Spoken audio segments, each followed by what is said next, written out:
tenho uma pergunta para ele, você me permite? Claro, Que agora me tem uma dúvida sincera aqui. Isso aí é uma coisa interessante, um perguntar para o outro. Exatamente. Se, não quero entrar em questões políticas, do Domo da Rocha, nem nada, mas suponhamos que Israel consiga reconstruir o templo. Suponhamos, uma suposição. Como se encontrariam os levitas hoje? Se o Cohen pode ser mais uma tradição. Uma pergunta honesta mesmo. Então, um dos papéis do Mashiach vai ser esse. Eu não entendi. O Messias, pelo judaísmo, o Messias vai reconstruir o terceiro templo, vai trazer todos os judeus para a terra de Israel e vai trazer a paz mundial, entre uma série de outras coisas que o Rambam, o Maimônides, escreve no seu livro de leis. E tudo está escrito na Torá oral, no Talmud, na Gemara. E esse é uma missão para ele. Ele vai descobrir. Ele e o profeta Elias. Entendi. Ele e Elial Hanavi.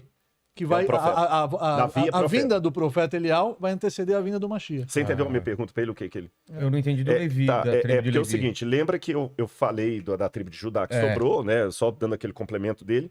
E falei... Você sabe que tem um rabino que toda vez que ele encontrava um Cohen, ele fazia o Pidyon Haben de novo, que é o resgate. O resgate do primogênito. Exatamente. Pidyon Haben, resgate do primogênito. Porque ele falou, eu sempre que eu encontro um Cohen, eu faço, porque vai que ele é mais legítimo do que o outro.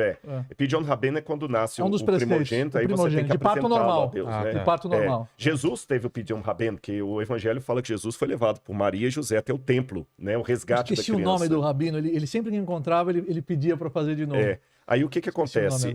Aí eu falei que hoje, então, todos os descendentes de Abraão são judeus, indistintamente. Mesmo que lá no DNA dele ele seja da tribo de Issacar, o Zebulun, ou Naftali, ele é judeu. Aí eu falei, agora, exceto talvez aqueles que têm o sobrenome Cohen, que significa... Os americanos falam Cohen, a gente fala Cohen, que em português eles chamam de... Ficou horroroso a tradução em português. Como é que eles é a chamam de coatitas. Não. As tribos dos coatitas... Não, tem muito nome em português que... por exemplo, o nome Pinhas, por exemplo, em português é Finéas. Olha como é que eles mudam. Um grande amigo meu, que é grande psicólogo, e estamos escrevendo um livro junto, o Dr. Jacob Pinheiro Goldberg. Eu falei, mas que Pinheiro é esse no seu nome? Ele falou, não, meu nome era Jacob Pinhas. Quando eu vim aqui... Eles, na hora no cartório, virou Pinheiro. Pinhas não, é Pinheiro. E muitos já mudaram no passado. Por exemplo, o Cohen, nem sempre uma pessoa que é Cohen é da tribo. Porque os judeus, assim, eles foram muito perseguidos durante muito tempo. Foi a Inquisição, você sabe disso.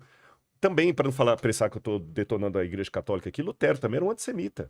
Lutero, quando eu fui em Wittenberg lá, tinha um porco de todo tamanho na igreja luterana lá, porque Lutero não aceitava os judeus. E o que acontece? E muitos judeus, para se refugiar... Onde você foi? Não. Em Wittenberg, na Alemanha. Você foi? Fui, eu estive lá em Wittenberg. Eu vi o porquinho lá, né? E o que acontece? E para quem não sabe, em casa, Wittenberg foi onde nasceu a Reforma Protestante, quando em 1517 Martinho Lutero fixa as 95 teses ali contra as indulgências, aquela coisa toda. Aí, e depois disso é bom você falar da cruz, senão eu tô falando sozinho aqui. Aí, eu tenho uma pergunta para você. Muitos judeus, para se refugiar, alguns se tornaram cristãos novos. Sim, na Inquisição. 1492, que foi... a Inquisição começa na Espanha. Fernando de Aragão e Isabel. E muitos judeus, para se esconder, eles ocultavam o sobrenome de família. Então, vou dar um exemplo para você. Verdade. A última letra do alfabeto hebraico é Tav. E Ter é Aretz. Então, muitos, quando não queriam se identificar como judeus, falaram, eu sou da Tav Aretz, da terra distante. E Tav Aretz virou Tavares. Tavares. Eles não podiam assumir. Em casa, eles praticavam o judaísmo. Inclusive, tem um documentário, não sei se você já assistiu, A Estrela Oculta do Sertão, que fala exatamente sobre esses judeus. Eu vi, mas não assisti. Você tem que assistir. Você tem que assistir. Porque muitos desses judeus fugiram para o Brasil. Então, o Brasil é judaico. Quer ver Muitas um exemplo? poucas pessoas sabem disso. Eu guardo o sábado pelo pôr do sol de sexta-feira. No judaísmo, não é necessariamente o pôr do sol, é o aparecimento da estrela. Sim. Sim. E o que acontece? Muitas famílias judaicas da do Rio verruga. Grande do Sul, exatamente. As criança inocente, Shabat. Aí as mães, para segurar, falam, filho, não ponta para a estrela da verruga. Para ninguém descobrir. Para ninguém descobrir que era judeu. Cara, não pode apontar para a estrela que dá verruga. Inclusive, minha mãe fala... o ministro do rei Fernando, Dom Isaac Abravanel, o rei falou para ele, o povo judeu vai embora, mas você fica, porque você é meu ministro, você é sábio, eu quero você perto de mim. E ele era um homem assim, uma fortuna incalculável, até maior do que o do próprio rei. E ele falou, não, o povo judeu vai embora e eu vou junto. E ele foi com a roupa do corpo, ele fugiu para a Itália, depois a família foi para Salônica, para a Grécia, depois é o Silvio Santos de hoje, a Cenoura Bravanel, o trisavó dele é o Dom Isaac, que eu acabei de falar, que foi um grande líder, porque ele mostrou que o líder verdadeiro, ele está do lado do povo nas horas boas e principalmente nas horas difíceis, ele não abandonou o povo, mesmo que ele foi oferecido ficar com as regalias. E agora, ao mesmo tempo que tem essas coisas, eu quero que o Joãozinho faça a pergunta dele. Você tem, na época da guerra, muitos padres que são considerados heróis e que estão lá na Yad Vashem, que ajudaram a salvar judeus e pastores também. Então teve de tudo. Sim. Você teve até judeu que entregou judeu.